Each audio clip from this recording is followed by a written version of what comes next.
Përshëndetje të nderuar shikues të Infodes, mirë se po takohemi edhe sonte. Sot do të diskutojmë për shumë tema të rëndësishme për vendin tonë, siç është çështja e konsolidimit të kuvendit.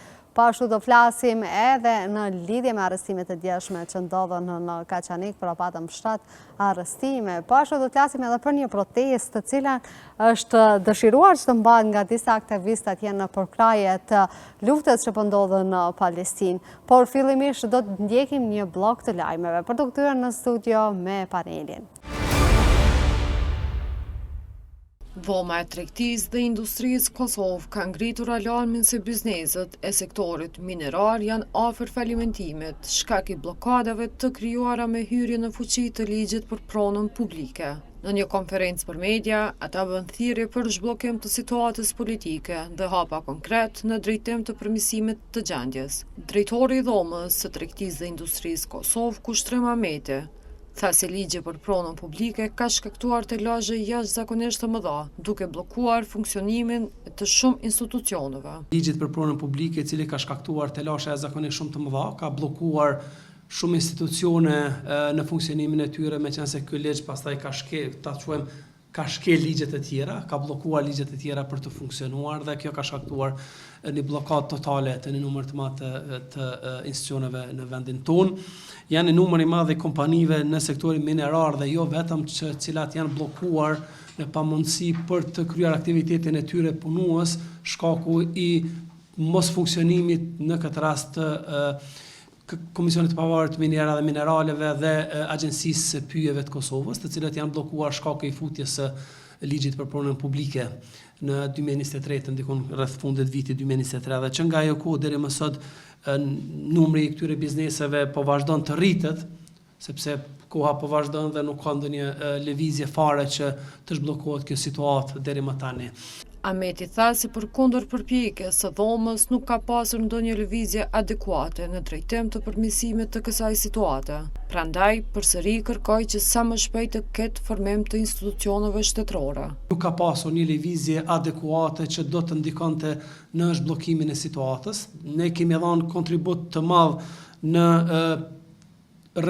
çështjet e rregulloreve, 3 rregullore që kanë bërë të mundur formimin e njësisë në kuadër të zyrës kryeministit, pra njësisë për menaxhimin e pronave publike, që ka qenë e parapame edhe me ligjin për pronën publike. Kjo njësi aktualisht nuk është ende funksionalizuar siç duhet, domani kemi 2 ose 3 persona që kanë filluar punën aty. Në fakt, sipas ligjit duhet të jenë deri në 10 punëtor. Kemi bërë thirrje gjithë kastës politike që të ulen dhe të gjejnë një zgjidhje që të zhbllokohet kuvendi i Kosovës, që të gjendet një zgjidhje që të formohen institucionet tona në këtë rast edhe qeveria e Kosovës, sepse çdo vonesë ka humbje të mëdha për biznesin në Kosovë. Krijem të institucioneve shtetërore kërkoi dhe Bujar Avdyli, jurist i grupit punues për sektorin minerar, në kuadër të dhomës së tregtisë dhe industrisë, i cili tha se si pasojë e gjendjes së krijuar, bizneset e sektorit minerar janë në kolaps total dhe buzëshuarjes. Kemi disa probleme ku në ato probleme na kanë shfaqur rrugës tash. Dhe kërkojmë nga institucionet, nga qeveria, të bëjnë diçka të zhbllokoj situata që është kështu, këtë gjendje që është. Të na mundsoj të paktën bile të zhbllokohemi, të zhvillojmë veprimtarinë, të punojmë, se për ndryshe na jemi në buzë të falimentimit. Dhe shpresoj se me mirë kuptim edhe me mirësi të janë mirë njerëz ndaj neve që kemi ardhur këtu të kontribuojmë edhe sa do pak që investimet tona mos të jenë të bllokuara, mos të hasmim burokracinë në kësi procese, në kësi blokada, se për ndryshe nuk do të rrim kështu. Tafel Çala, investitor nga diaspora në sektorin minerar, tha se për shkak të situatës së krijuar pas futjes në fuqi të ligjit për pronë publike, biznesi i tij është buzë falimentimit. Ai kërkoi përkraje nga institucionet qendrore. Ligji për pronën publike ka hyrë në fuqi në dhjetor të vitit 2023. Me rastin e ditës së tokës urgjente po konsiderohet nevoja për rritjen e kapaciteteve për të mbrojtur ambientin. Në konferencën Ura të reja për një të ardhme të qëndrueshme në Ballkanin Perëndimore organizuara nga The Balkan Forum ishin të pranishëm të rinj nga vende të ndryshme. Në kuadër të projektit angazhoni, lidhni dhe fuqizoni të rinjët për një të ardhme të gjelbër të qëndrueshme në 5 shtete të Ballkanit Perëndimor, u mbajtën trajnime dhe u ndan praktika për ndryshimet klimatike. Koordinatorja e projektit nga Build Green Group, Francesca Koranç, tha se përmes këtij projekti ishin përpjekjet për fuqizimin e të rinjve drejt një të ardhme të gjelbërt. Gonxhe Konjusa nga Balkan Forum theksoi nevojën urgjente për rritjen e kapaciteteve për mbrojtjen e ambientit. The Fast Forward project was a 15-month initiative implemented by a consortium of 6 partners from Albania, Kosovo, North Macedonia, Bosnia and Herzegovina, and Spain. Through training of trainers, youth exchanges, and collaborative activities, the project addressed the urgent need for climate education, capacity building, and regional cooperation. Sot është dita ndërkombëtare e tokës, e cila shërben si një rast për të reflektuar mbi rëndësinë e kujdesit për shtëpinë tonë dhe për adresimin e sfidave serioze si ndryshimi i klimës. Sipas Kombeve të Bashkuara, kjo ditë është vetëm një thirrje për veprim për të mirën e planetit tonë nga ndryshimi i tendencës së mbushjes së oqeaneve me plastik, të ngjarjeve aktuale klimatike që prekin miliona njerëz, duke përfshirë nxehtësinë ekstreme, zjarret e përmbytjet. Kosova ka bërë përparim të moderuar në zbatimin e planit të veprimit për tregun e përbashkët rajonal të procesit të Berlinit. Kështu thuhet në raportin e Institutit Demokratik të Kosovës, i cili u publikua të martën. Hulumtuesja në KDI Violeta Axholli tha se fokusi i raportit është në fushën e digitalizimit dhe agjendës së gjelbër. Sipas saj, në kuadër të agjendës së reformave evropiane, Kosova ka bërë përparim në zhvillimin e rrjetit 5G si pjesë e agjendës digjitale 2030. Mirë po shtoi se duhet bërë angazhim më i madh në kuadër të agjendës së gjelbër. Si mangësia ajo përmeni mungesën e aftësive digjitale, sidomos në sektorin e arsimit. Në anën tjetër, ajo tha se Kosova ka vendosur objektivat për energjinë dhe klimën deri në vitin 2030, ku përfshin rritjen e pjesës së energjisë ripërtrishme deri 32% dhe reduktimin e gazrave sër deri në 16.3%. Primet në moszbatim, siç është rasti me divizjen inteligjenta artificiale, qasja në teknologji, pra janë aspekte përfunduar planin kombëtar për energjinë dhe klimën, e ky plan ka filluar të ta miratoj sa më shpejt këtë plan. Një gjë tjetër që mbetet për 24. Ndërsa aktualisht ekzistojnë do të thotë në fuqi por vlen teksohet që këtij plani i ka skaduar afati dhe edhe energjisë, miratuar në mars të vitit 2023, por që ashtu duhet bëhet edhe miratimi i ligjeve, siç është projektligji për energjinë, projektligji për energjinë kuvendit, në pritje janë edhe projektligji për rregullatorin e parasysh tani që ka pasur një rritje të çmimit të energjisë, që mund të përparashihen disa reforma në sektorin e transportit që duhet të adoptojnë zgjidhjet. Pjesë e tryezës në diskutimin ishte edhe ministra në detyrë e ekonomisë Artane Rizvanolli, e cila tha se procesi i Berlinit është kyç në bashkëpunimin rajonal. Ajo tha se Kosova është vendi më proaktiv në rajon kuadër të procesit të Berlinit, mirë po vuri në pa destruktivitetin e Serbisë, sidomos në moslejimin e alokimit të kapaciteteve në linjat të transmisionit. Kosova është ndër vendet më aktive dhe proaktive në procesin e Berlinit dhe këtë i kemi parë edhe me ratifikimin shumë të shpejtë të gjitha marrëveshjeve dhe së fundmi madje edhe me ratifikimin e njëanshëm të marrëveshjes për lëvizje të lirë me letër njoftimi me Bosnjën dhe Hercegovinën, kur është pjesë e proceseve të tilla të bashkëpunimit rajonal, nënshkruan marrëveshje të reja, synon thellim të bashkëpunimit e të tjera, mirë po nga ana tjetër në realitet në Ballkan dhe veçanërisht Kosova ka probleme specifike politike që në një farë mënyre të bëjnë të mos shpresos shumë edhe për marrëveshjet e reja. Nëse flasim për energjinë, për shembull, një gjë që e kemi përjetuar gjatë gjithë kohës ka qenë që ne për gjatë gjithë kohës kemi votuar në Këshill të Ministrave ose jemi dakorduar në proces të Berlinit për të thelluar bashkëpunimin. Nga ana tjetër, ende jemi sot në një situatë ku për 5 vite Serbia nuk lejon alokimin e kapaciteteve në linjat e transmisionit. Kjo është një çështje, kjo është domethënë tregti bazike e cila i kushton qytetarëve të Kosovës miliona. Mes tjerash në raport janë adresuar rekomandime ndaj institucioneve, veçmas në zgjerimin e rrjetit të internetit të lartë në shkolla, po ashtu të siguroj burime të mjaftueshme për implementimin e infrastrukturës digjitale. Ne u kthejmë në studio për të diskutuar një çështje tjetër që ka të bëjë me solidaritetin e komunës së Prishtinës sa i përket luftës në Palestinë, e cila po ndodh atje, ku është pretenduar që të mbahet një protestë atje, po për shkak se komuna nuk e ka lejuar që të mbahet kjo protestë, ka mbetur që të anulohet edhe protesta. Për këtë çështje kam të ftuar avokatin Gen Dini, i cili do të na njoftojë më shumë nga ana juridike se si ka shkuar e gjithë kjo çështje. Gen, faleminderit shumë që gjete kohë që t'jesh pjesë e Infodayës. Faleminderit ju. Si e përshkruani tërë këtë çështje, pra zotëri Dini, pse nuk është lejuar që të mbahet protesta?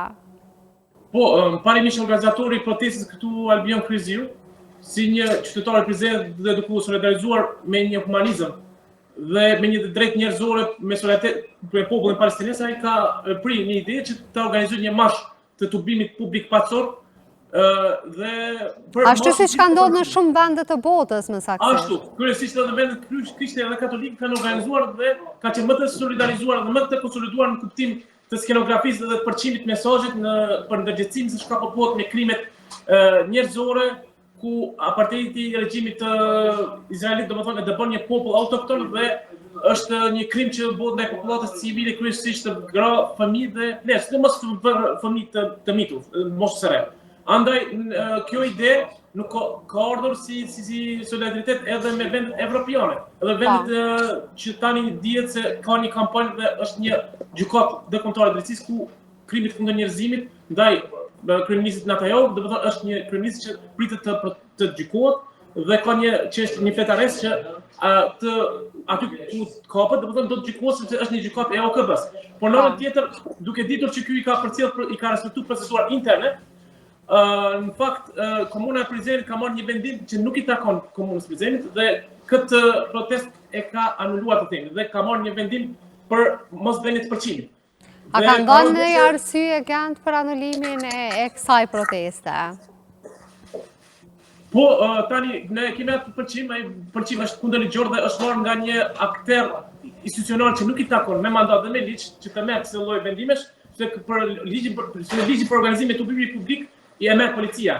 Domethënë është zyra ligjore enkas që e shqyrton mbi bazën e kërkesës dhe sankcionon rendin dhe sigurinë publike, më pas çështja sipas ligjit gjithmonë them, kalon në instancën e dytë të komisionit të ankesës, më pas kalon te Ministria e Punëve të Brendshme.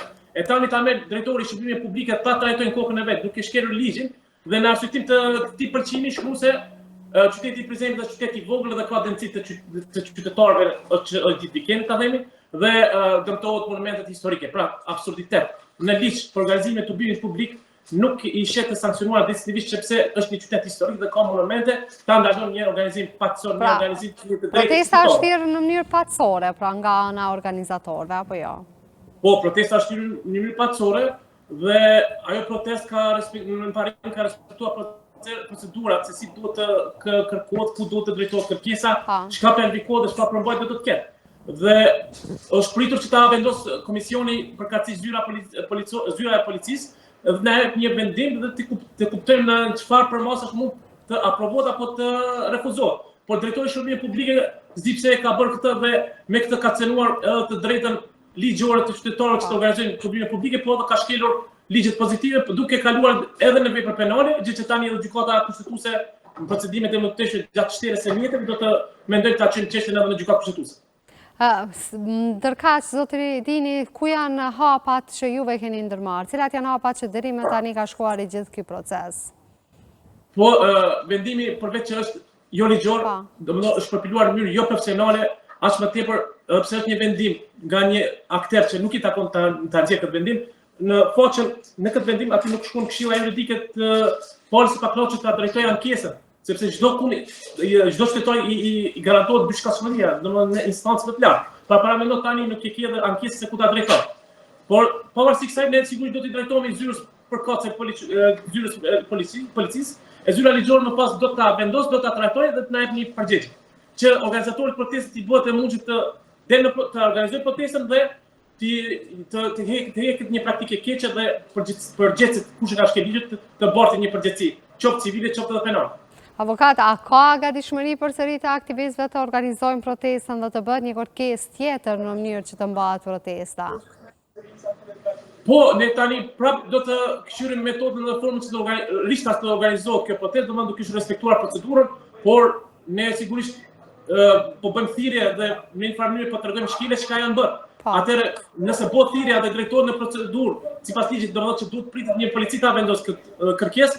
E tani inshallah nuk na vjen prapë ta vendos drejtoria e komunës Prizrenit që nuk i takon. A ka ndonjë notë personale drejtoria e komunës së Prizrenit me aktivistët të cilët kanë dashur që të organizojnë këtë protestë, apo vetëm thjesht nga mosnjohuria sa i përket çështjeve ligjore kanë bërë këtë shkelje? Po me ju pajtonë se mund të ketë inote, domethënë duhet ditur në pjesa dërmuese qytetare të Kosovës, aq më tepër qyteti i Prizrenit është qytet që ka gërshetim të kulturave të tolerancës fetare, edhe pse qyteti i Prizrenit dominon me qytetarë të shumicës muslimane, por në anën tjetër pse drejtori ta merr kjo në kupton dhe na shpihet të mendojmë se drejtori me qëllim e ka shkelur ligjin dhe ka marrë një vendim që nuk i takon, gjë që është e papranueshme. Domethënë, herët është të mendojmë, por sigurisht gjatë procedurës më të tëshme, ne gjatë apelimit dhe kontestimit të këtij akti, do të kërkojmë përgjegjësi juridike gjatë ngritjes së padisë nga ana e aktorëve pse e kanë bërë këtë.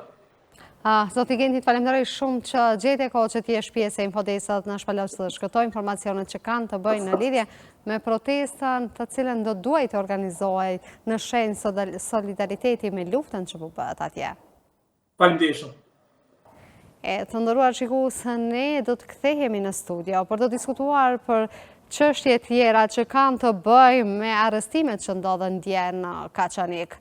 Do të kemi dy të ftuar të cilët do të diskutojmë për këtë çështje.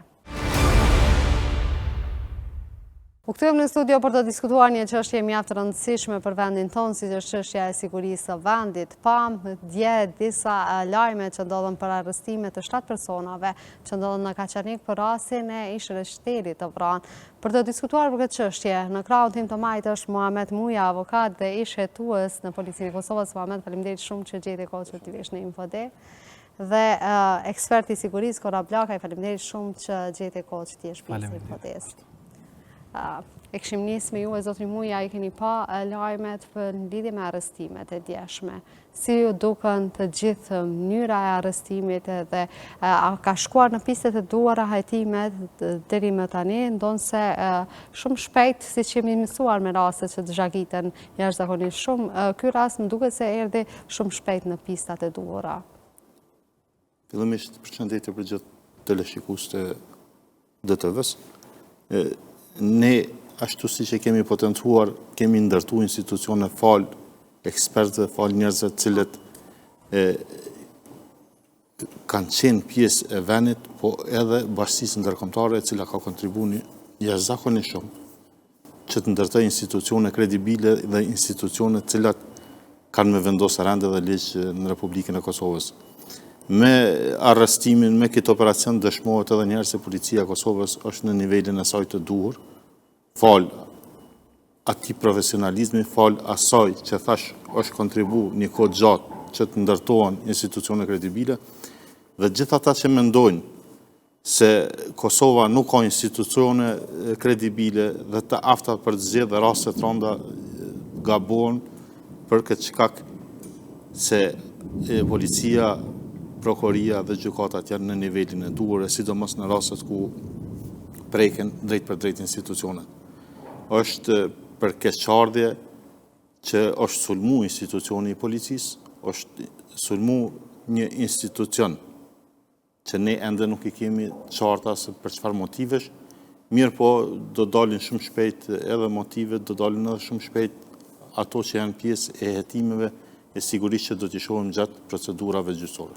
Zotin Blakaj, në pamë se në mesin të arrestuarve, pati edhe disa të afër me grupeve ekstremiste të cilët kanë qenë atë ko, dhe pashtu ishte edhe djali i një polici, pashtu edhe një ushtar i FSK-s.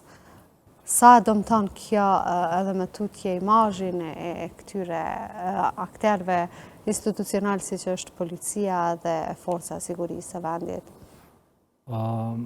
Mendimi im fillestar është që ne duhet të rezervohemi nga shpërndarja ndonjë dezinformimi për raste konkrete, sepse kjo është një logjike atyre të cilët tentojnë të fshehin krimet ose tentojnë të shkaktojnë mjegull për t'i drejtuar ose për t'i larguar nga pista e vërtetë e hetimit, për t'i dërguar në pista të tjera hetues që merren me raste, ndaj duhet të jemi të rezervuar, sidomos deri në përfundimin e operacioneve të tilla, sepse fatkeqësisht dalën shumë shpejt edhe emrat e të arrestuarve dhe të gjitha.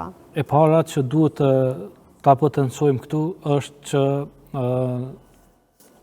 Policia e Kosovës duhet të ndërtohet në mendjen edhe në shpirtin e popullit shqiptar në Kosovë si institucion i paprekshëm. Madje edhe në momentet kur ata i tejkalojnë detyrat e tyre, ose nuk, si themi, mund të shfaqin forcë më tepër se sa që është nevoja për një rast konkret. Ne duhet të edukojmë popullin, publikun tonë, qytetarët tonë, në çdo nivel, domethënë në çdo moshë, të çdo përkatësie, të çdo grupi, që institucioni i policisë duhet të bëhet i paprekshëm. Në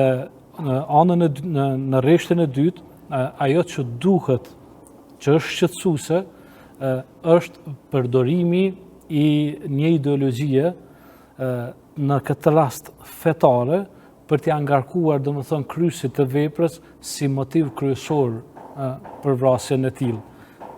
Me sa e di unë, përkundër një propagandë shumë të madhe që e kemi pas në mediat e Kosovës, ky është rasti i parë kur dikush fetarisht me një mbulesë fetare, domethënë ka kryer një vepër të tillë.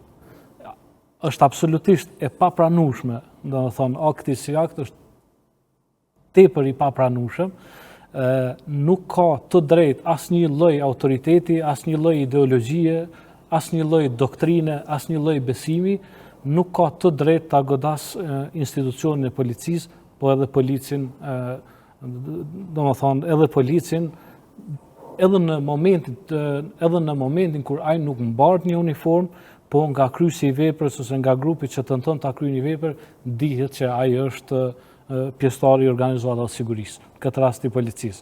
Sepse shpeshherë policia jonë mund të jetë edhe mund të jenë të pauniformuar, domethënë. Por në rastin kur personi e di që ky është në këto 3 sektorë të sigurisë, me theks të veçantë, këto të dyja dihen, domethënë, sepse pjesëtarët e AKI-s nuk janë lehtë të identifikueshëm, por po flas për institucionin e ushtrisë dhe të policisë.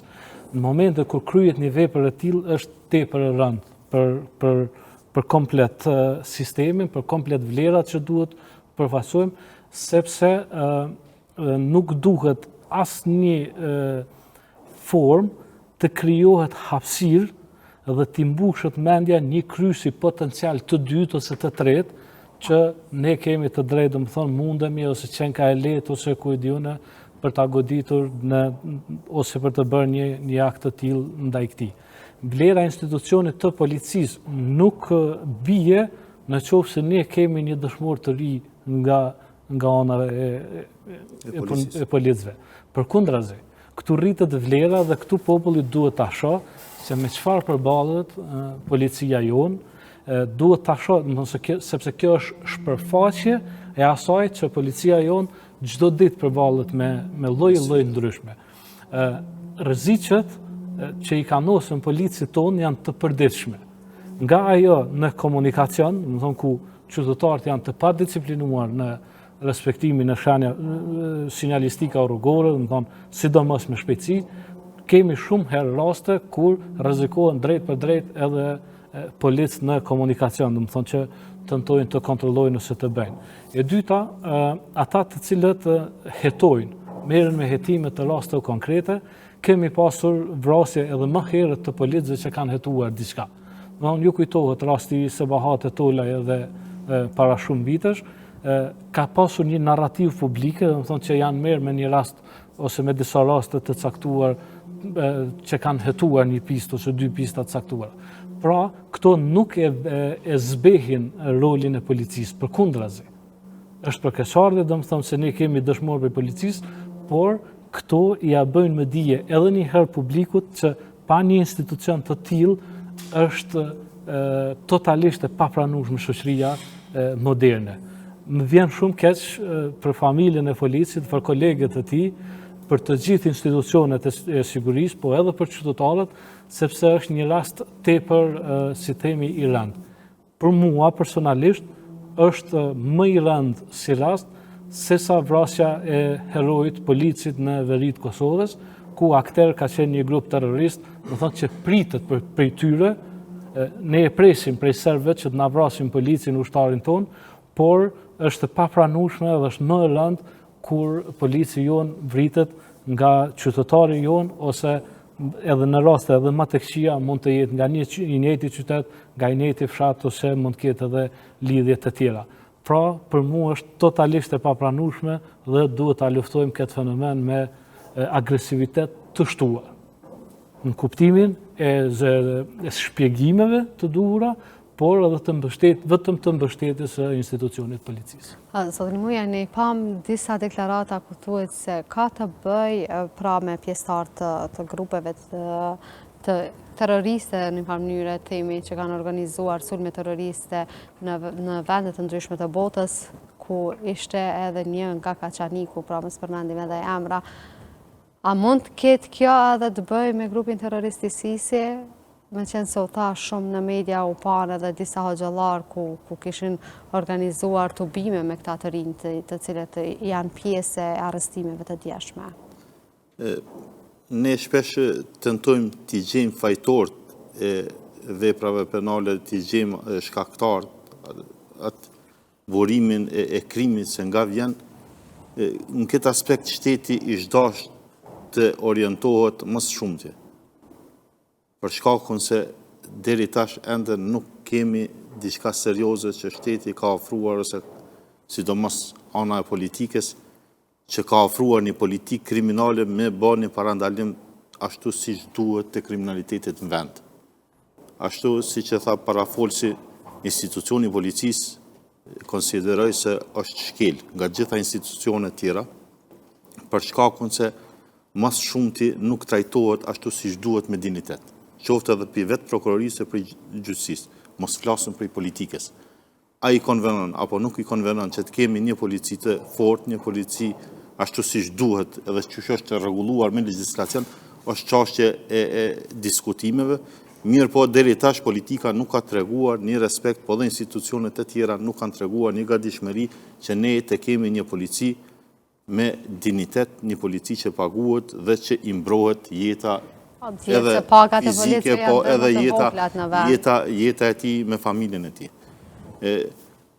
Ato që e shohëm në media, në disa portale, nuk jemi thirrur që ta debatojmë, edhe pse pash disa të rinj, të cilët thirrnin me lloj-lloj deklarate të besimit të tyre, që unë prapë them se ashtë të ri, ashtë që për nga mosha sigurisht kishin të mitur.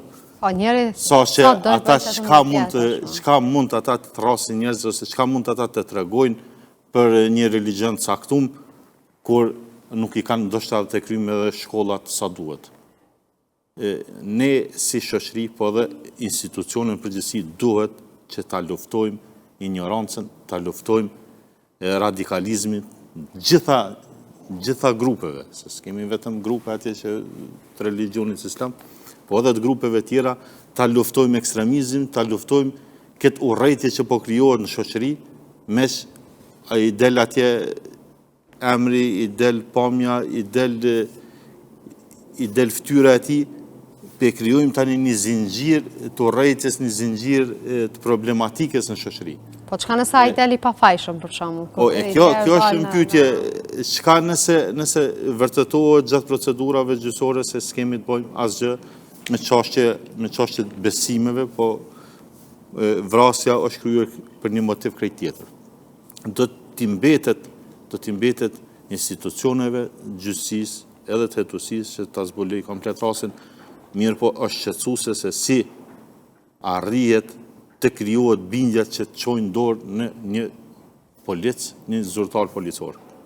E ne do t'i tregojmë edhe shoqërisë, edhe individëve se polici është institucion që duhet respektuar dhe ai që e prek policin duhet të mendoj shumë gjatë për shkakun se e pret një dënim ose e pret që besa edhe një përveç dënimi që i shdash ta marrë në institucionet do duhet të krijohet edhe një mekanizëm brenda shoqërisë që gjesti ose sjellja e atij personi të gjykohet nga shoqëria.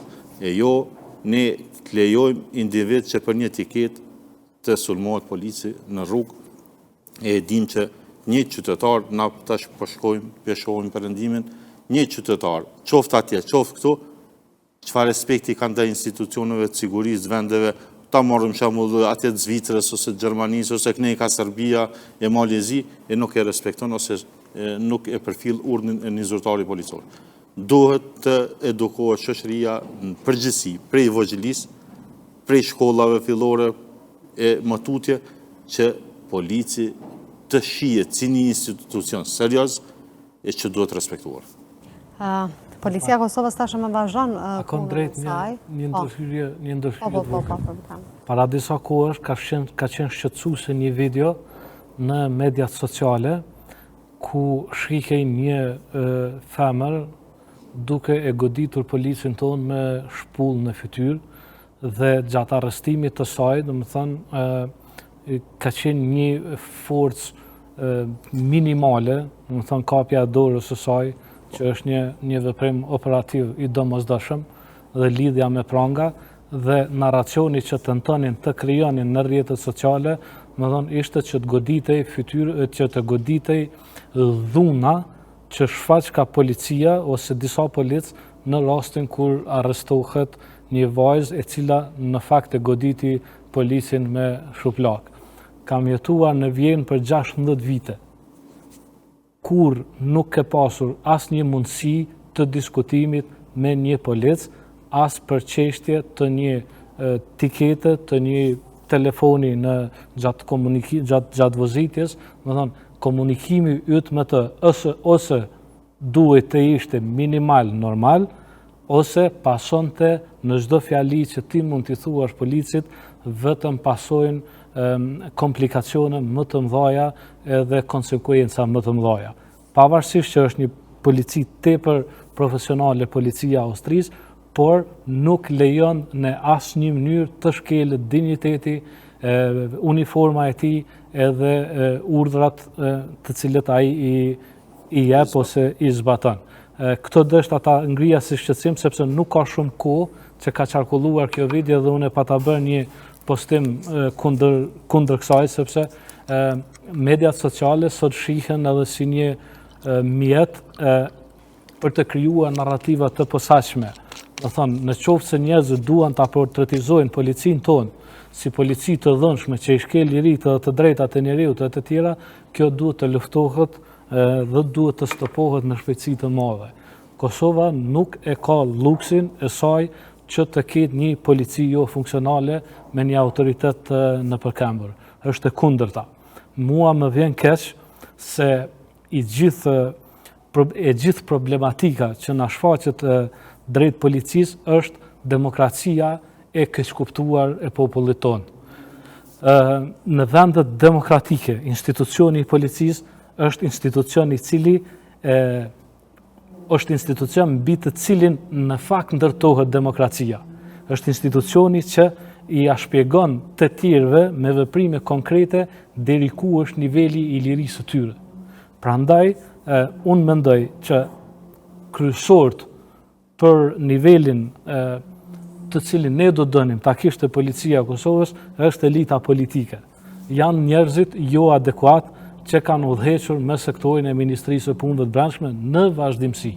Njëri nga sektorët më kryesor të një shteti, më thonë, është udhëhequr nga njerëz të cilët e para nuk e kanë pasur haberin politikave të sigurisë së brendshme, kanë qenë aksidentalisht në ato poste, shpeshherë kanë qenë në ato poste si pjesë një pazarit të politikës që e ka ndërtuar ajo qeveri dhe rezultatet e tyre kanë qenë minimale. Mi po kësaj herë o erë jashtëzakonisht shumë qeveria për rezultate. Ose dhe tjetë ministër ai që e ka sulmu policinë. Ajo, edhe ky rasti. Është më e rënda. Ajo që do doja unë. Faktikisht kemi pas edhe kësaj lloji. Ajo që do doja të unë, domethënë, është që në 3 sektorët e sigurisë të vinë dhe të punojnë njerëzit me përgatitjen më të lartë morale, profesionale dhe patriotike. Janë sektor ku nuk lejohet në asnjë formë të dëpërtoj dikush që nuk di, që nuk është lojal ndaj saj dhe nuk e kupton konceptin e përgjithshëm. Ajo që rrezikohet në vazhdimsi në momente kur një qytetar me lehtësi të madhe e godet një polic me shpull, nuk i bindet në komunikacion, e ofendon me terme nga më të ndryshmet. Kemi pasur një term thuajse kombëtar në kuptimin, domethënë, jeni bërë mëzisë sërbë, ose jeni bërë mëzisë sërbë, domethënë, këto të gjitha kanë qenë një mos edukat dhe një tolerancë që t'i drejtohet zyrtarit policisë ose si themi pjestarit policisë tonë. Prandaj, unë e shoh defektin kryesor jo të profesionaliteti i policisë, sepse kemi djemë të jashtëzakonshëm dhe vajza në institucionin e policisë, por ajo gjithmonë, siç janë edhe institucionet tjera, është peng i politikanëve të paformuar, i politikanëve aksidental, i politikanëve që merren, përfundojnë në politikë si mënyrë e të jetuarit nga shteti, e jo për të krijuar shtetin ose për të bërë funksionale. Ajo që është kjo qeveri veç një sekond është që kemi pasur edhe drejtues të policisë të emëruar, domethënë nga autoritete partijake, si themi, të cilët më vonë janë dëshmuar totalisht jo profesional dhe kanë bërë, domethënë, e kanë bërë institucionin e policisë lehtë të goditshëm nga të tjerët. Prandaj, domethënë, unë e shoh politikantë të papërgjegjshëm si hallka kryesore, e asaj që policia nuk ka arritur ose nuk po mundet të jetë ajo që vërtet policia dëshiron të jetë. Një fakt që e penalizon policinë tonë është që ne nga pas lufta deri më sot kemi pasur rreth 1415 vrasje, në qoftë se e kam saktësisht situatën. Por janë mbi 400 vrasje nga këto të gjitha të cilat nuk janë zbuluar ende. Këto nuk janë vrasje të cilat nuk do të donte institucioni policisë ti nxirrte ti hetonte. Është kundërta. Gjithmonë krijohen disa mekanizma të politikës të cilët i pengojnë disa hetime, disa zhvillime dhe këto duhet të luftohen. Se do të favorizonte dikujt kjo çështje. Sigurisht, një pjesë atyre të cilat vrasje kanë mbetur të pazbuluara në Kosovë janë ato që quhen si vrasje politike në kohën e fillimit konsolidimit. Zakonisht akuzojnë njëri tjetrin politikanë. Kemi pastaj edhe vrasje të natyrave ku ndërlidhen interesa ekonomike të fuqishme. Këto e bëjnë komplekse hetimin, e bëjnë komplekse zbardhjen e saj dhe gjithmonë kemi disa dur të padukshme të politikës që përzihen për t'i penguar këta. Andaj, për fund se e zgjata, unë thërras që në institucionet që drejtojnë Ministrinë e Brendshme, Policinë, Ushtrinë e Kosovës dhe AKI-n të vinë djemë dhe vajzat më të mira që i ka kombi shqiptar, më të përgatiturit, më adhëtarët për tyre. Ato janë sektorët ku ata duhet të pozicionohen dhe të punojnë. Zotri Mujaj, paraforci i përmendi çështjen e njerëzve të cilët janë në krye të këtyre institucioneve. Kemi parë këtë qeveri që jashtëzakonisht shumë është lavdruar në lidhje me sigurinë në vende, sidomos për çështjen e veriut. A është kjo vetëm një lavdrat për t'ju mshelur syt popullit për çështje të tjera të cilat janë në vend apo jo? Ne kemi pasur edhe deklarime serioze të ambasadorëve në Kosovë, cilët kanë kërku që policia Kosovës mos shfrytëzohet për qëllime politike. është e vërtet se policia është shfrytzu për qëllime politike. Vetëm për të treguar një sukses caktuar, ajo është shfrytzu maksimalisht duke përfshirë edhe pjesën veriore, e që mandati i policisë e kam potencu disa herë nuk është që të mbrojë sovranitetin edhe territorin e vendit, për shkak se këtë mandat e ka ushtria, por e ka mandatin sipas legjislacionit që të mbrojë jetën dhe rendin, të mbrojë qetësinë publike, të mbrojë pronën ashtu siç është e precizuar me ligjin mbi policinë. Me ardhën në pushtet, kësaj që shkoj, kësaj qeverie, është kesh përdor më shumë të policia. Për shumë arsye, e në mesin e tyre është edhe mos realizimi drejtave të policëve që janë në mandatin e tyre. Sa që i kanë detyruar policët që t'i drejtojnë padi gjykatave për që s'ka ndodhur asnjëherë në historinë e policisë, që t'i drejtojnë padi në gjykata për realizimin e drejtave të tyre. Në anën tjetër, qeveria është edhe politika që ka qenë në pushtet është lavdru mas shumë të me punën policore. Po ashtu, me ardhin pushtet kësaj qeverie që shkoj, është keqpërdor policia dhe në kuptimin e kërcënimit duke arrestuar policë me autobus. Ka qenë rast që unë e konsideroj eklatant të arrestohen 2 autobus me policë të cilën këto në gjykatën e Prishtinës, kënë se ne jemi duke luftuar korrupsionin dhe ne jemi duke luftuar krimin e organizuar. E që shumica atyre policëve kanë dalë pafajshëm ose janë mbyll hetimin ndaj tyre. Një farforme janë arrestu policë me dhjetra policë janë larguar nga puna pa drejtësisht, edhe me aktakuza, që është një precedent i rrezikshëm momentin që ka ardhur partia në pushtet dhe ka marrë pushtetin, janë largu policë vetëm se ka pas aktakuzë. Këtë e kam potencuar disa herë. Çfarë standardi është ai ligjor, çfarë sigurie juridike prodhon kur te ke një aktakuzë e largohesh nga puna shkaku i aktakuzës. E kanë përdor një procedurë të brendshme në kuadër të atyre komisioneve disiplinore që policët cilët kanë aktakuzë të largohen nga puna për shkakun se është ngritur aktakuzë ndaj tyre. Dispozitat e legjislacionit në brendshëm dhe policor edhe të prezumimi pafajësisë thuhet se derisa nuk kemi një vendim gjyqësor atje të plot fuqishëm, nuk mund ta largosh askënd nga puna. Këta e kanë shfrytzu këtë procedurë përmes komisioneve disiplinore, sigurisht të shtytun prej drejtorit e drejtori shtytun nga ministri i punëve të brendshme, edhe kanë kriju një pasiguri juridike e cila më vonë ka filluar të zbehet, mirë po në fillim janë largu policë me dhjetra, vetëm se ka pas aktakuzë, e që besa janë arrestuar dhjetrat e tjerë, duke u thirrë se pe i lufton inspektorati, po edhe pe i lufton partia në pushtet, korrupsionin dhe pe i lufton dukurit negative në brenda institucioneve, e kanë gjetë policinë si target më të letin, që gjuhet shumë letë, këtë shkak derisa politika pe gjenë si target let institucioni e policisë, pse mos ta gjenë qytetari target policin që ta sulmoje që besa dhe ta vras, ashtu si ka ndodhur me ish kolegun Dies Paq, pse mos ta sulmoje? Edhe në rrugë, edhe ta sulmoje në shtëpi, edhe ta vras krejt, edhe çon dorë pa kurrë përgjegjësie. Zoti Blaka, kjo koha kur nuk po mundemi të formojmë qeveritë të vendit, sa do t'i favorizonte këto grupet njerëzve të cilat do ta sulmojnë sigurinë në vend. Ne kemi pa që shpesh kohëve të fundit kemi pasur edhe sulmet kibernetike fatkeqësisht në vendin tonë.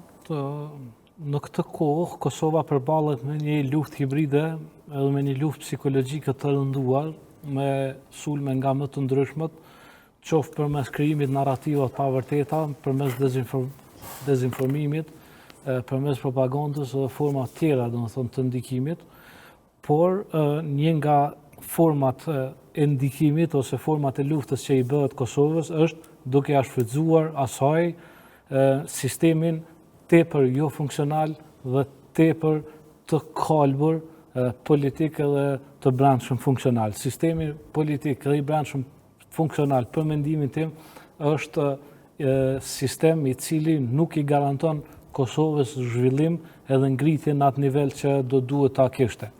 Për shembull, vetë procesi i zgjedhjeve, për mendimin tim, nuk prodhon lider ose nuk prodhon përfaqësues të vërtet, për shkak se filtrat shoqëror të ngritjes së njerëzve në politikë janë të atill që favorizojnë idiotësinë, që favorizojnë mediokritetin, që favorizojnë paaftësinë, favorizojnë showmenët, favorizojnë magjistarët, ata të cilët janë në gjendje të gënjejnë në studio televizive pa pasur fije turpi, favorizohen njerëz që ndërtojnë dhe janë në korelacion të plot me narrativat e armikut, favorizohen njerëz të cilët mbrojnë si themi të njëjtën gjuhë të cilën e eksporton Serbia në drejtim tonë. Në studiot tona shpeshherë kemi njerëz, domethënë, që mbrojnë të njëjtën narrativ që e jep Serbia. Kur i shohim në ta depërtojnë në të gjitha partitë politike përfundojnë domethënë deri në nivelin e parlamentit. Në qoftë se niveli i parlamentit do duhet të ishte niveli ku zbret dituria, ku zbret eksperienca, ku zbret njohja strategjike, ku zbret diplomacia, ku zbresin profesorët eminent, ku zbresin njerëz të cilët kanë lidhje me akter botror, ne kemi të kundërtën. Aty zbret llumi i shoqërisë Kosovës. Njerëzit ma me pak integritet bëhen zërat zhurmues kryesor të parlamentit. Kjo është një plagë tepër e thellë e sistemit. Sistemi vetë e favorizon. Në shembull të një algoritmi. Për shembull, ka algoritëm në media sociale që një fjalë marrin, i jep tepër mundësi të shpërndahet. Ndërsa një fjalë që ka të bëjë me sigurinë e vendit, me sovranitetin e vendit, me diçka serioze, algoritmi e pengon. Prandaj edhe sistemi politik është i ndërtuar i tillë që i favorizon më të këqijt që i ka Republika jonë. Pa dashur ti përgjësoj, mos të keq kuptohen, më thonë përfaqësues në parlament, s'duhet më keq kuptojnë, por kjo e favorizon. Ky është një sistem që favorizon zhurmagji dhe asgjëbërës. Pastaj këta marrin pushtete ekzekutive, siç është rasti që duhet ta komandoj edhe policinë. Të kthehemi te pyetja. Policia e kryen rolin edhe pa politiken, për shkak se është i ndërtuar si koncept që të funksionojë të operacionalizojë veprimet e saj edhe pa politiken. Por është politika ajo që ja rrit autoritetin, funksionalitetin dhe rezultatet policisë. Ne nuk kemi parë ende një ministër të brendshëm që ka koncept ta zhvillojë sigurinë e vendit. Të gjithë janë lloje-llojesh, do të thonë që nuk kanë fare, nuk janë në frym, nuk marrin erë as në frymën e ligjit. Nuk dinë çfarë duhet të prezantojë policia. Në një vend ku banorët, qytetarët e saj, qoftë ata që janë lojal ndaj Republikës, qoftë ata që nuk janë lojal, që kemi një bashkësi etnike që s'është lojale ndaj Kosovës, me një lehtësi të madhe, guxojnë të qasën, qoftë patrollat policisë, qoftë grupe, qoftë organizata hetuese. Ka raste kur kur janë vjedhur edhe dëshmit në institucionin e policisë. Pse guxojnë njerëzit t'i bëjnë këto gjëra? Pse? Nga ku shtrimrohen, nga ku marrin guximin të përballen me policinë tonë? Nga politika e cila nuk i arrit autoritetin policisë, ushtrisë dhe AKI-së. Sepse është politika ajo që e tregon, do të thonë që demokracia ndërtohet mbi këto tri institucione. Prandaj duhet të bëhen të paprekshëm në kuptimin. Ne kemi edhe ligjet për policinë, duhet të bëhet update. Edhe sistemit politik, një sistem politik normal, do duhet të ishte një sistem i cili e korrigjon veten. Edhe sistemi prokurorial, gjyqësor, është i shëndosh në momentin kur ai e korrigjon veten, në kuptimin që në qoftë se kemi një gjyqtar të korruptuar që nuk e zbaton detyrën, atëherë ne duhet të kemi një gjykatës tjetër që ta korrigjojë këtë. por edhe brenda policisë, në qoftë si një policioni vepron diçka që nuk është që bie ndesh, qoftë me rregullat policisë, qoftë me kodin penal, ka policë të tjerë që mund ta korrigjojnë edhe të merren me të. Prandaj unë të gjithë fajin kryesor e vë të politika. Ne duhet, edhe një herë theksoj me bindje të madhe, ne duhet të kemi një autoritet policor të theksuar në atë nivel që e ka bota demokratike. Në Kosovë, polici jonë, nuk ka të drejtë të përdor armën e tij përderisa kriminali ta ketë kryer shkrepjen e saj. Kjo është tepër papranueshme e palogjikshme. Unë nuk dua si polici i Kosovës, nuk mund ta përdor armën përderisa ti më ke drejtuar armën tënde dhe unë duhet të pres që ti ta shkrepësh atë. Që mund të ndodhë dhe vdekja shumë lehtë. Kjo është një nonsens në këtë. Duhet të jetë e kundërta. Autoriteti policor duhet të forcohet dhe edukimi qytetar duhet të forcohet. S'ka kompromis me këto tre institucione. Ne shpresojmë që këto raste të shkojnë drejt fundit dhe mos të përsëriten më. Ju falenderoj shumë që gjetët kohë që t'jeni pjesë e Infodes. Për shkak të kohës, ne duhet ta ndërpresim duke ditur se kemi edhe shumë çështje mjaft të rëndësishme për diskutuar, sidomos për çështjet e sigurisë. Ju falenderoj shumë që erdhët në Infodes edhe një herë. Faleminderit shumë.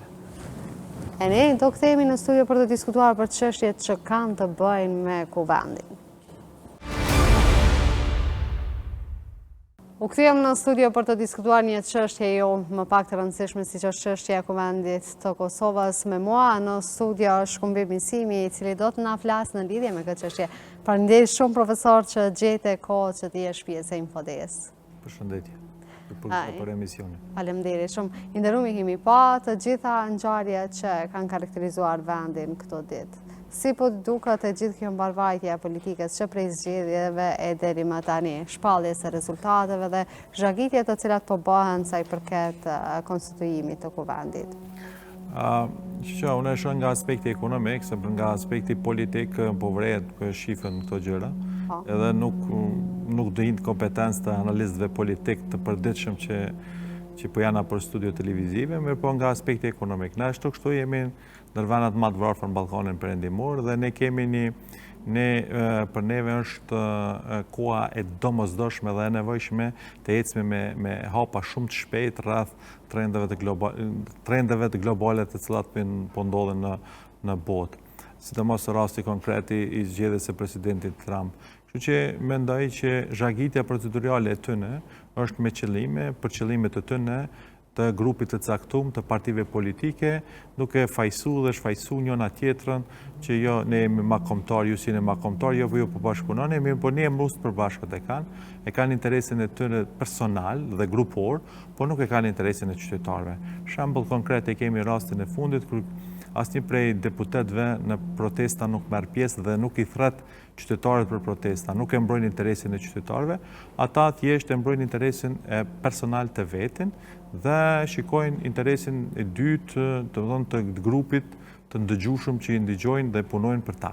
Dhe personat të tretë që janë servil ndaj këtij procesi. Ne kemi pa, profesor, që këto ditë është karakterizuar me rritjen e çmimit të energjisë elektrike, gjë që menjëherë ka ndikuar edhe në ngritje të çmimeve, siç është buka, pra, një gjë themelore për jetesën e njerëzve. Sa do të ketë dëme të tjera që qytetarët do t'i presin me rritje të çmimit të energjisë elektrike? Kosta e jetesës është ndër më të larta në krahasim me vendet e më zhvilluara të botës, se kanë fjalën për produktet elementare, jo produktet e luksit. Dhe kosta e jetesës në Kosovë është vetëm në rritje të vazhdueshme. Kjo kosta e jetesës nuk o të shkon në proporcion me rritjen e pagave. Dhe kjo që në impaktin e parë ka e gryn fuqinë blerëse, godet standardin e popullatës që janë më të varfrit ose të cilët kanë torna më të ulta, dhe e treta e hub qatë fuqi blerëse të cilën e kanë pas nga aspekti i konsumatorit. Dhe e katërta ul cilësinë e jetesës për ata qytetarë. Ndërsa tek bizneset rrit shpenzimet operative. Kur rrit shpenzimet operative, biznesi qatë produkt të cilën e ka prodhu, për shembull siç e morë shembull bukun, ai e qenë treg me një çmim ke tjetër, sepse ju rritet çmimi i energjisë elektrike. Kur rritet shpenzimet operative, në mënyrë automatike ndikon te çmimi i produktit bukës dhe në mënyrë automatike barrën e fundit e pagun përsëri konsumatori. Çka që unë befasom që si në tregot botërore bjen çmimi i energjisë elektrike, zvoglohet, ose është rasti konkret i Zvicrës, për shembull, që kemi zvoglim të energjisë për 10% të çmimit të energjisë elektrike, kurse Kosova ka rritje ku është shumë e befasueshme, ku flen në thëngjell.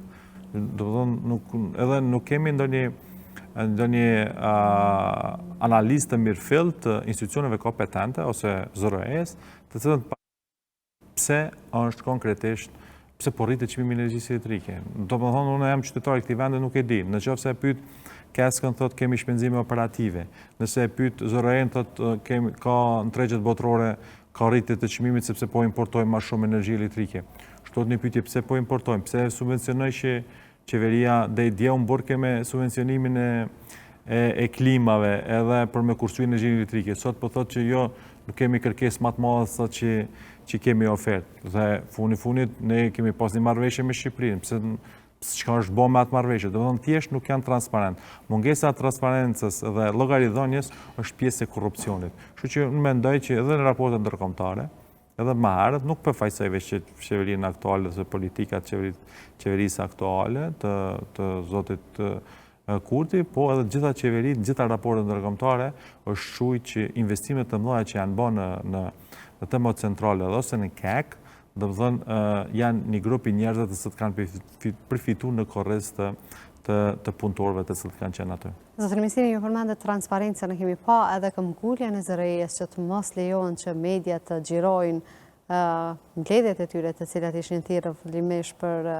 gazetarët, mandej edhe mbledhjet e mbrëmshme që ata donin të mbanin, nuk donin që kurse si të ishin të xhiruar prej kamerave. Pra, shtyn kjo edhe të një fakt që ata mund të kenë diçka që nuk duhet thuhet ose diçka që ata nuk dojnë me thonë.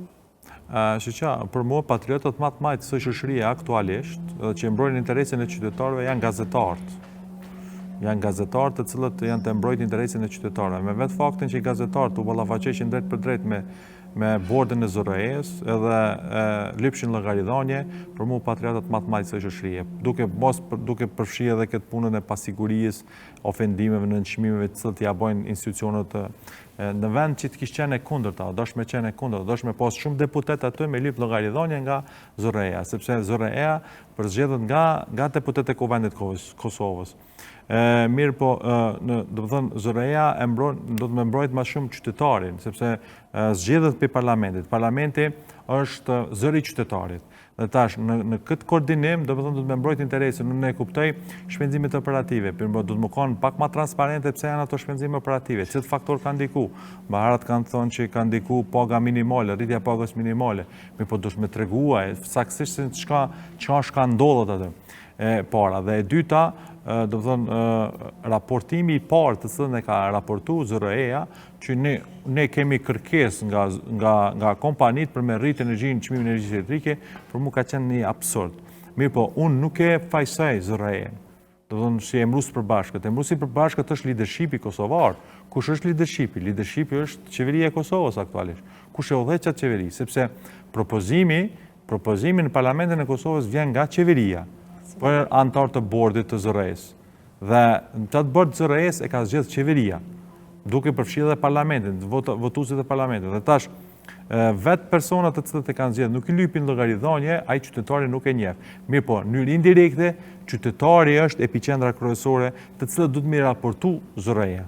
A shfrytëzoi ZRE-ja këtë periudhën ku nuk patëm institucione të vendit për me pa këtë ngritje të energjisë elektrike? Pikrisht këtë hendek e shfrytëzoi ZRE-ja, mirë po unë jam befasu nga kryeministri, të cilën i ka injoruar në mënyrë absurde gjitha shoqëritë, gjitha ankesa, domethënë gjitha atë shtrohet një pyetje, pse kanë bërë njerëz të ankesa deri ditën e fundit? Pse kanë bërë ankesa? Ato ankesa nuk u shqyrtuan hiç. Që shpatën mundësi ata gjatë festës së Bajramit me shqyrtu ato ankesa. Domethënë nuk e mbron ZRE-ja, që është e obliguar me mbrojt zërin e qytetarit, interesin e qytetarit dhe mirëqenies socio-ekonomike të vendit, po e mbron interesin e kompanisë që janë të ndërlidhura me leadershipin kosovar. Jo veç ndaj kësaj qeverie, po edhe me tutje. Mirë, po ne po flasim, nëse flasim tash aktualisht, çmimi i energjisë elektrike është rrit dikun për 122%, pa e përfshi 16.1%. Mirë, po çmimi i energjisë elektrike nuk është rritje vetëm 16.1%. Çmimi i energjisë elektrike për 6 muaj ditë ka më të funksionon kjo te konsumatorët. Mirë, po pas 6 muaj nëntor të komo të bo fatura energjisë elektrike komo të rritë për 33% për afërsisht. Jo për 32, sepse ti nëse kalon mbi 800 kW, e ki çmimin për kilovat, e ki 0.13 cent. Gjithë shumica e qytetarëve këtej kalojnë atë? Absolutisht, domethënë të nuk mundë se 65% të konsumit të gjithë përfshirës të konsumit energjisë elektrike në Kosovë është anvisrit.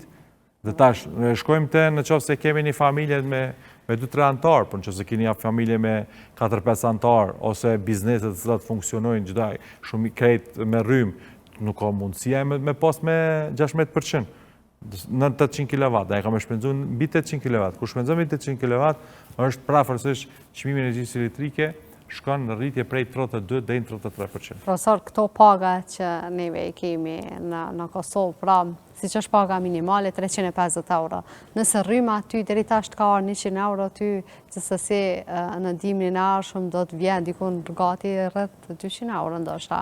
Në qoftë se çmimi i energjisë elektrike të ka arë në çmimi i faturës gjatë dimrit ka arë në 200 euro, me rritjen e çmimit aktual, do të thonë që shkojnë mbi 800 kW, ka më të kushtuar dikun prafërsisht 269 euro.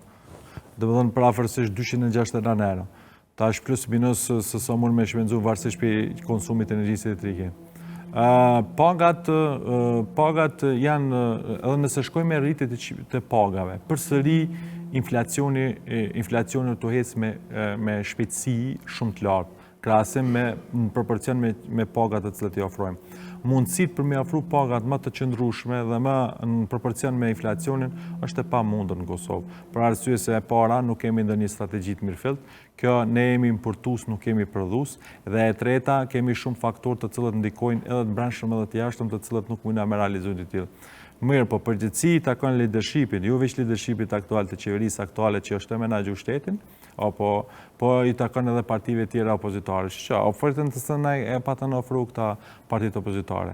Do në oferta e vetë me ishme rritja e çmimit të sektorit publik. Sektori publik e përbën këtë në total 22% të popullatës të punësumit. Që është shumë pak me krahasu me këtë vendin. Po kontribuos dhënës është sektori privat. Mi po këta nuk kanë strategji, të dhënë i ka shpëtu ChatGPT-a të nxerr dhona edhe të prezentu para opinionit publik që ne kemi me bë mrekullina, stadiume, etj, ty të tikë popullata. Problemi është i mirëqenies socioekonomike, ty me të madhe largimi i njerëzve të cilët është bom një politikë e atashme Akademisë së Serbisë për me largu një qytetarët për Kosovës, me zbrazë Kosovën.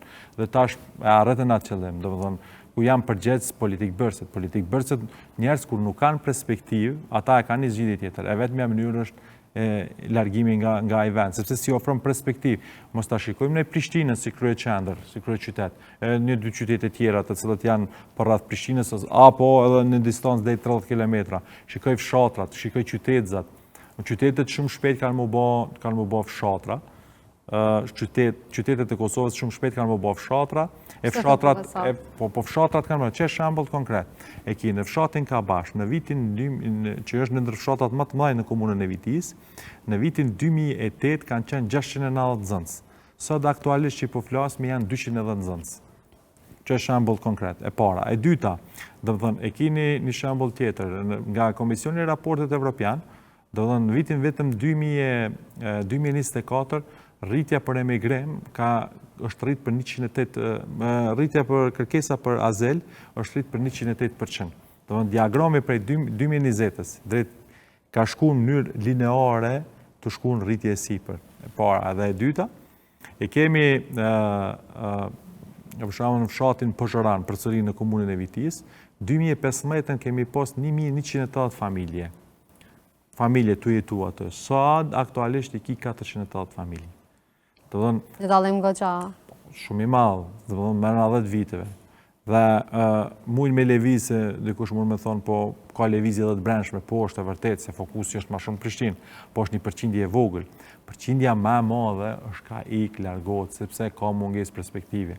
E para, nuk i siguri, unë po të gjej kote fundit që janë të ike dhe biznes e ndërtimit për Prishtinës, që kam informacione shumë sakta, po nuk po do mi bo publike për arsye që muj me tinglu që po bëjmë marketing asoj kompanije po X kompanijës, mirë po kemi kompanit të cilët e kanë të pasi tregun e mundshëm, tregun e Shqipërisë dhe tregun e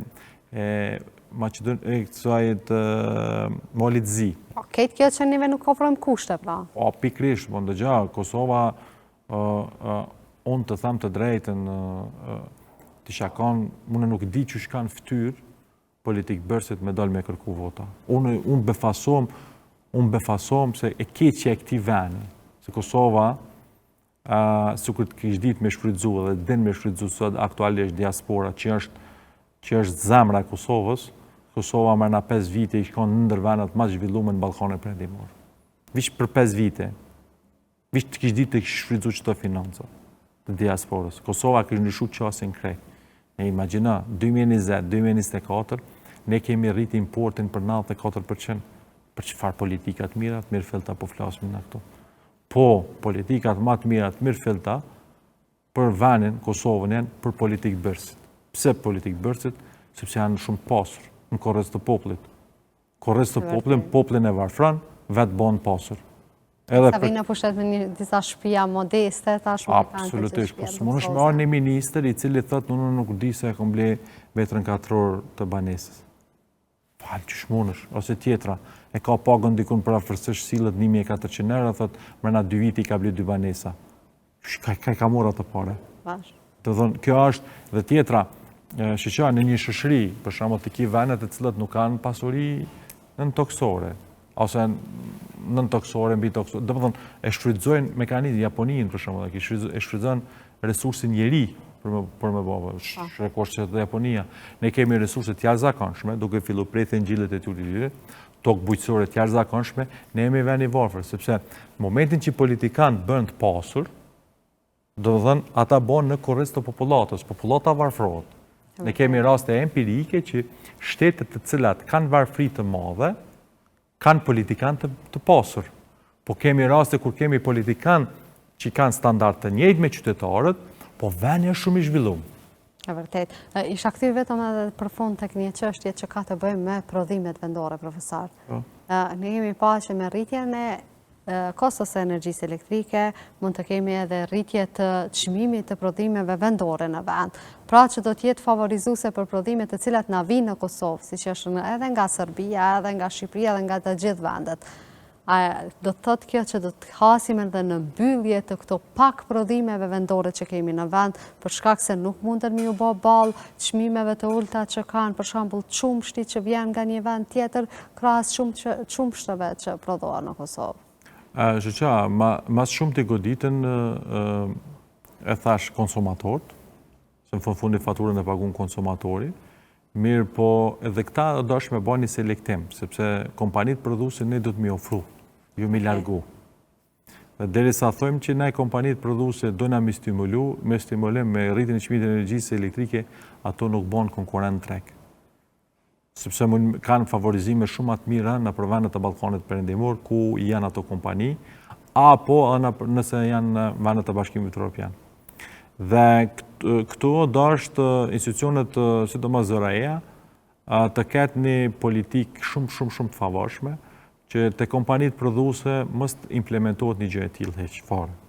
Mirë po ZRE-ja bashkë me leadershipin e Kosovës nuk e ka interes qytetarin e Kosovës, pa as kompanit produse, pa mas pakti edhe kompanit e tjera tregtare dhe shërbyse. Sepse edhe të kompanit tregtare dhe komerciale, apo që t'i qujmë, apo shërbyse, janë ato të cilët kanë me të ofru një produkt, për më shembull shishin e ujit, kanë me të ofru një produkt, po nuk kanë me të ofru me një çmim që ka qenë. Për supozojmë nëse ka qenë 1 euro, nëse 1 euro gjysmë, kanë me të ofru me 2 euro. Dhe tash mënyrë automatike qytetarët nuk kanë me hyj atë, dhe ky detyrohet me mbyll, edhe ky largon punëtor prej punës. Dhe kjo shkon në mënyrë sinqerore dhe kthehet në një çata punëtor kthehen në një shoqëri të papunësisë. Kur kthehet në papunësi, shteti duhet me pas kujdesje. Po shteti në Kosovë është inekzistent. Në qoftë se e morëm nga aspekti i shëndetësisë, është inekzistent. Do të thonë veturat kanë sigurim, ne s'kemi sigurim. Kafshët kanë sigurim, ne s'kemi sigurim. Për asnjë vendeve të ndryshme të Ballkanit Perëndimor, do të thonë nuk e kanë problemin e çështjes së sigurimit.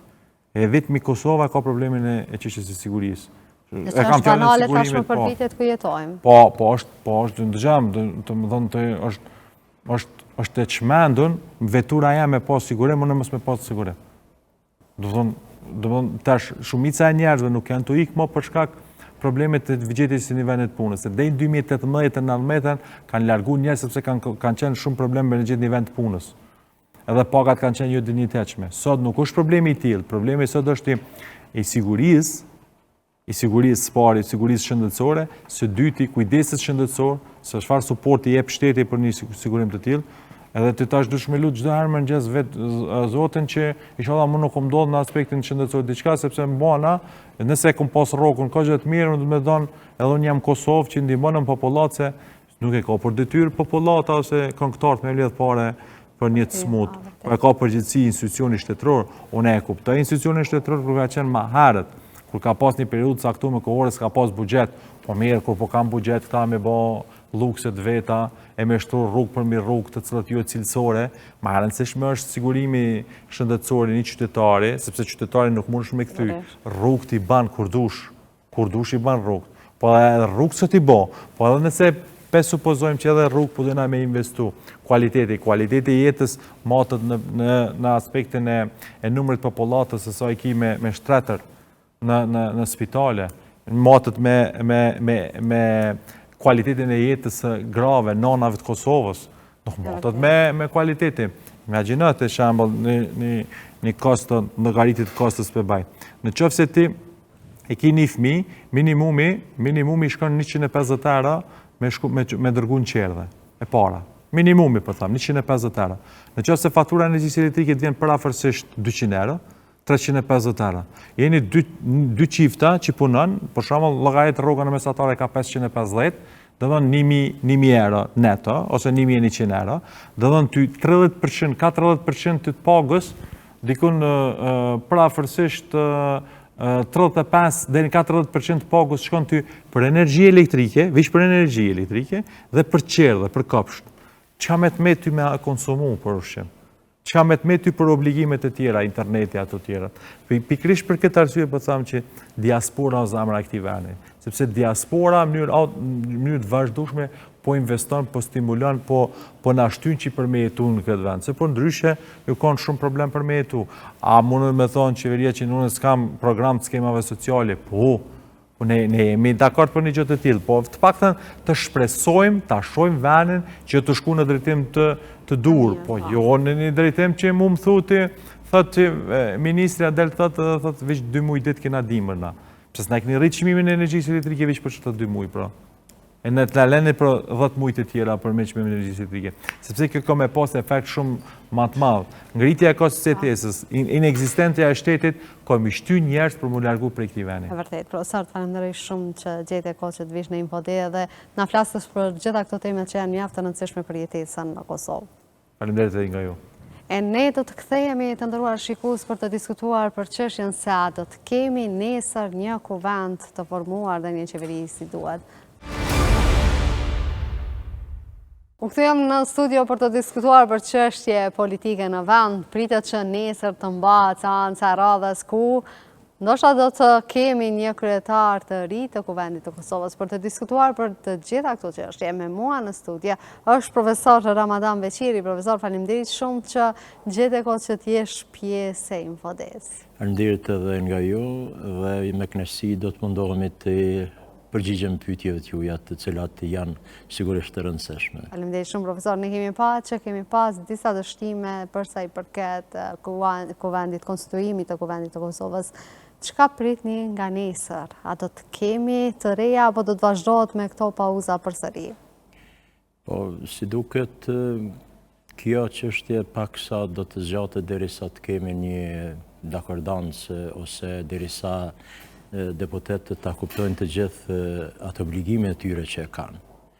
Sepse në bazë të gjykimeve të cilat i jap gjykata kushtetuese, të thotë se të gjithë deputetët që janë prezent e para, që është më e rëndësishme, duhet të votojnë. Po kur themi duhet të votojmë, nuk nënkupton kjo se ekziston vetëm një lloj vote. Kemi votë për, kondër apo abstenim. Asesi nuk është e lejueshme që një deputet i cili është në sallë, i zgjedhur i popullit, pa marrë parasysh nga cili tabor politik vjen apo nga cili subjekt politik vjen, ai duhet të votojë njërin nga 3 opsionet të cilat janë në bazë të kushtetutës, pra mund të jetë kondër, mund të abstenoj apo të votojë për. Kjo që është duke ndodhë, ne jemi të vedeshëm të gjithë dhe dim se kryetari i kuvendit i takon partisë fituese apo partisë së parë e cila del në zgjedhjet e rregullta ose në zgjedhjet e jashtëzakonshme, pa marrë parasysh se cilat kanë qenë ato, në rastin tonë ishin zgjedhje të rregullta. Do më thonë, nuk ka asnjë dilemë se duhet kryetari të jetë me një konsensus apo një marrëveshje politike. Ai vjen nga rodhët e lëvizjes vetëvendosje në këtë rast, sepse lëvizja vetëvendosje, siç e dim rezultatin, nuk është se prin e para me ndonjë 1, 2 apo deputet, por ajo prin me gjysmën e deputetëve, do më thonë me 2 fishën e deputetëve të vendit të dytë. Derisa vendi i dytë dhe vendi i tretë është një diferencë pak me vogël mes 4 deputetëve. Po sidoqoftë kryetari i kuvendit, domethënë, patjetër do të zgjidhet nga lëvizja e vetëvendosje dhe të propozohet nga lëvizja vetëvendosje. Prandaj të gjithë deputetët të tjerë nuk kanë çka të mendojnë tjetër ose të bëjnë diçka tjetër përpos se ta votojnë atë që e propozon lëvizja vetëvendosje. Zotë Beqiri, po prapë nuk i ka të gjitha votat që ta bëj kryeparlamentarin. Pra i duhen ose votat e nismës, ose do të ketë bashkëpunim me minoritetet.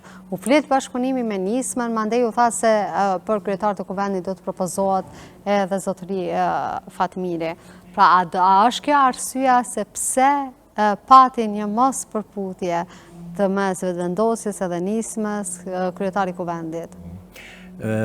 Kur folni për numrin 61 të votave që dim që është shumica nga 120 prezent, kjo sigurisht se do të sjellë pastaj tjetër rast i cili mund na përsëritet diçka të nën kryetarët. Çka në qoftë se lëvizja vetëvendosje do t'i bëj 61 vota dhe do ta zgjedh kryetarin e kuvendit, si do zgjidhen nën kryetarët? Pse do t'jetë kjo problemi, profesor? Jo, ju thotë se 61 vota se nuk i ka. Po në momentin që i bën 61 vota, atëherë sipas kësaj logjike do të bëhet një president tjetër. Në momentin e zgjedhjes së nënkryetarëve, që 3 nënkryetarë do të jenë, domethënë, nga partia 3 të parat një lëvizjes vetëvendosje, i dyti do të vjen nga Partia Demokratike dhe treti nga Lidhja Demokratike. Ata me gjas do të votohen ndaras, herave tjera kanë qenë janë votuar në paket, tash mund mazhoranca ose mund ata të cilët do t'i bëjnë 61 vota, mund kërkojnë që të zgjedhen ata ndaras. E çka tash në qoftë se lëvizja vetëvendosje do t'i kërkoj PDK-s, e marrë shembull, se këtë kandidat nuk ta pranojmë. Po është vetëvendosja që në kohë të caktuara nuk e ka votu kryetarin e kuvendit të Kosovës të paraqitur nga PDK, nga LDK, çdo herë ka qenë kundër. Pra, ndërsa tash kanë ardhur në situatën që duhet të ketë një konsensus politik. Pra, mendoj se duhet të ketë bashkëpunim ndërpartijak në mënyrë që të mos vihet të ngërçet politike, që çështja e kryetarit të kuvendit të Kosovës të kaloj pa këto probleme për nën kryetar që gjë që mund të kalohet me një paketë, siç thatë ju, profesor. Konsensus këtu nuk ka. Domethënë këtu janë qartë gjitha dhëna. S'ka konsensus as për atë që u fal se raporti i KQZ-s bëhet me votim atje të komisionit ad hoc, pastaj të sillet në kuvend. Ajo diçka që s'ka pas asnjë ankesë ose s'ka pas si parti politike e cila ka kontestuar rezultatin. Me gjithë ankesave të cilat janë bërë, por fundit ajo është raporti është sjell në kuvend dhe hera e parë në legjislaturën e 9 të Republikës së Kosovës kemi diçka që ai raport nuk votohet nga gjithë. Madje u soll si herën e dytë që ai komision ta bëj përmirësimin e atij vendimit të cilën e morën dhe votu tash, deputetët e sapo zgjedhur kanë ra pak, sipas mendimit tim gjithnjë, kanë ra pak ngajthitje se do të thotë e votuan raportin e tyre dhe dhanë betimin dhe nga data 17 ata tash janë deputet dhe pagat e tyra do të ecin. Votuesi e përcjell këtë gjë.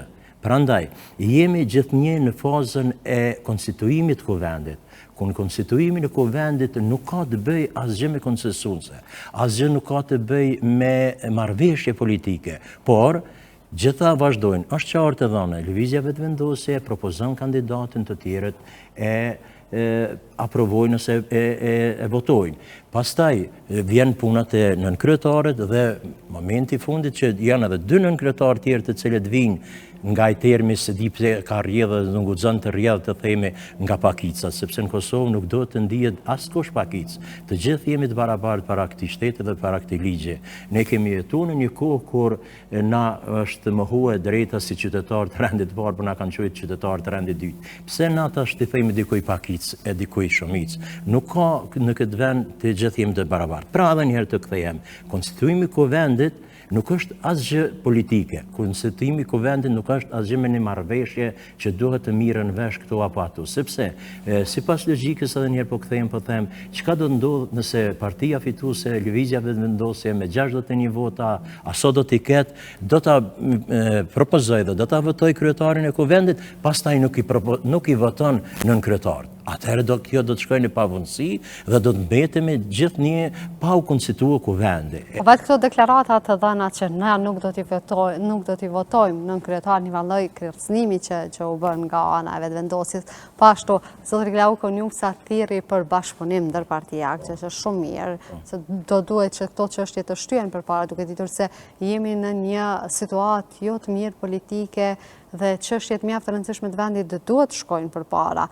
Ndërkaq që zonja Mimoza Kusari propozonte që të shkohet në zgjedhje, zotri Murati po ashtu kishte një lloj fjalori akuzues, ashtu siç patën edhe opozita karshi vetëvendosjes.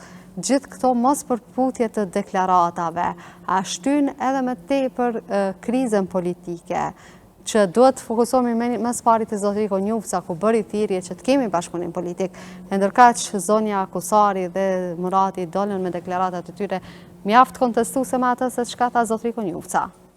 Unë mendoj se të gjitha këto janë atë fushën e konstituimit. Dikush mund ta thotë nga një prizmë ose nga një kënd tjetër paraqitjen e tij, por edhe zonja Kusari, edhe të tjerët të cilët janë prononcuar, ata vetëm e treguan se çka mund të më ndodh nëse kështu vazhdon, nëse guxojmë të thonë ende opozita, sepse po referohemi rezultateve të kaluara se ende nuk u zgjedh qeveria e re të cilën pritet të bëhet. Pra nuk kanë qenë kërcënime, as nuk janë kërcënime, askush nuk do ta ndiejë veten i kërcënuar apo ndonjë subjekt politik. Nuk ka të bëjë këtu me asgjë tjetër përpos me procedurat të cilat janë për konstituimin e kuvendit. Nuk ka asnjë lloj mënyre tjetër që të zgjidhet dikush kryetar i kuvendit nëse lëvizja vetëvendosja nuk e propozon. Unë nuk di se ka dikush që këtë e konteston ose nuk e ka të qartë gjithë populli ose të gjithë ata të cilët mirën me këto çështje. Prandaj prononcimet e Glaukut që i bërin në kuvend është për një bashkëpunim, po pse jo? Pse jo? Ata 120 deputet janë zgjedhurit e popullit. Pa marrë parasysh a vinë, thash edhe një herë, nga partitë shqiptare ose jo shqiptare që nuk guxojmë na në studio dhe askund ta përmendëm këtë se shqiptari është shqiptare. Të gjithë janë të barabartë, të gjithë janë deputet ata të barabartë dhe nuk kemi na çka të mendojmë se diçka le të zgjidhet ose le të konstituohet kuvendi, që do me thanë, zgjidhet kryetari, të zgjidhen nënkryetaret ose në paket ose në daras, dhe pastaj të vazhdohet me zgjedhjen e qeverisë dhe tani të shifet a i ka lëvizja vetëvendosje 61 vota jo. Atëherë fillon koha e numërimit të dedve, ndërkaq në situatën në të cilën jemi, kjo ka gjasa të zvarritet pafundësisht me të vetmin opcion që duhet në çdo 48 orë të Partitë opozitare themi një mënyrë për favorizojnë vetëvendosjen në mos votimin e kryetarit të kuvendit, duke ditur se edhe vetëvendosje du deklaruar se nuk i kanë të gjitha votat. Po, sikur të dente opozita se i ka 61 vota, mendoni jo se, kërkoj falje se ju nuk jeni për të përgjigjur pyetje, po e shtroj këto si çështje, mendoni se opozita nuk do ta votonte Albelina Haxhiun, i cila është një nga deputetet më të votuara të kësaj legjislature me 125.799 vota.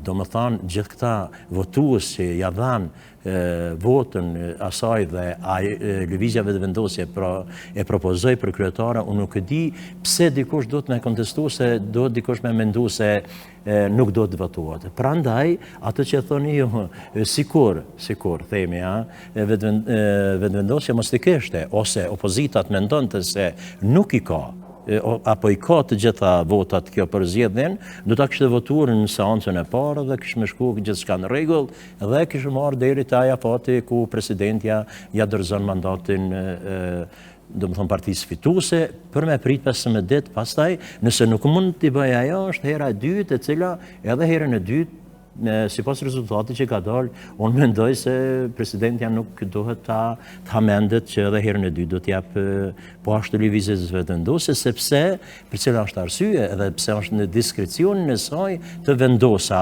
t'jap partisë fituese edhe herën e dytë apo ndonjë, po me një mandatar tjetër, kuptohet në vëndhan nuk ka të drejtë dy herë i partia fituese të kandidoj në njëjtën mandatar për qeveri, atëhere faktikisht nuk kemi, që thash, nuk kemi ndonjë diferencë të vogël mes vendit parë dhe dytë.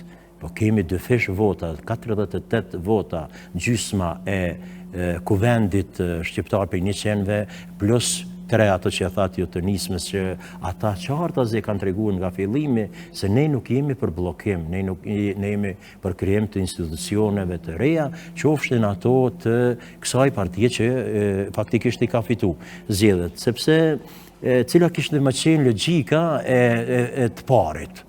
Sikur i parit mos jetë në qeveri ose të mundohet dikush t'ia grabitat, themi, Profesor, sa kemi luksin neve të bëjmë këto loja politike, duke e ditur se çështjen po e presin çështje shumë të rëndësishme. E para, nuk kemi teme diskutimit nga Amerika, pra, që duhet jemi gjithsesi për shkak të një fshiu i cili çdo herë na provokon, patëm edhe shumë sulme terroriste në vendin tonë, po ashtu edhe jemi duke u përballë me probleme të mëdha sociale në vendin tonë, siç është rritja e çmimit të energjisë elektrike, gjë që po shkakton, po dihet se do të shkaktojë dëme edhe më të mëdha në vendin tonë. Pra, a kanë frikë të gjitha partitë politike të përballen me këto çështje që po e zhagitin të gjitha këto procedura të formimit të qeverisë së vendit? Jo, unë mendoj se asnjë parti politike nuk ka frikë nga zhagitja ose që po bëhet. Për jashtë, dhe më thonë, nuk e apostrofoj asnjë parti se kjo frigohet të hyjë në zgjedhje ose për këtë që po ndodh. Ky rezultat i cili ka ndodhur ose është aktual, partitë politike i frigon pak shtatori i zgjedhjeve lokale. Prandaj të gjitha partitë politike i frigohen asoj se çka do të bëjnë tash në parlament, sepse ajo do të reflektohet në zgjedhjet lokale. Unë megjithatë mendoj se partitë politike varet cilat prej tyre do të jenë të guximshme që të rrezikojnë një farë forme, sepse mos mendojnë partitë politike të cilat do t'i bashkangjiten ose do të bashkëpunojnë me partinë fituese se para popullit kur dalin mund të humbin. Ndoshta do të vlerësohen pozitivisht për atë që e kanë bërë, që thonë jo pikërisht të ngutemi ose të shkohet sa më parë deri te konstituimi i kuvendit. Konstituimi i kuvendit është një pikë kyçe që unë atë pashoh të pakapërcyeshme disi. Nëse kështu vazhdohet, nëse partitë politike nuk janë aq tolerante që ta bëjmë konstituimin e kuvendit, sepse fundja fundit është obligimi i tyre që ta konstituojnë kuvendin, nuk e kanë obligim ta votojnë mandatarin e arshëm të qeverisë. po kanë obligim të konstituojnë kuvendin. 3 seansa, nesër me 4-ta, pastaj gjdo 28 orë, kë numëri pa fondëm i takimeve. Pastaj, në situatën në të cilën jemi u përmend nga një lideri partisë politike që si date moshme zgjedhjeve të jashtëzakonshme të bëhat 15 qershori. Po nuk mund të bëhet, edhe njerë të sqarojmë, nuk mund të bëhen zgjedhjet e 15 qershorit e asnjë date tjetër pa u konstituuar kuvendi, sepse në momentin kur konstituohet kuvendi, nëse vinë dakord për më shkuar në zgjedhje, duhet 80 deputet të votojnë për tash bë, ose ta për me që vetën që shtojmë në popullorë që për me që vetën në shpe. Edhe t'i kthehen prap votuesit. Në situatën e të cilën jemi, nuk ka mundësi që këta deputet të ndërprejnë mandatin e vetë pa u bo konstituimi kuvendit. Ashtë më pak se kemi luksin ekonomik, profesor.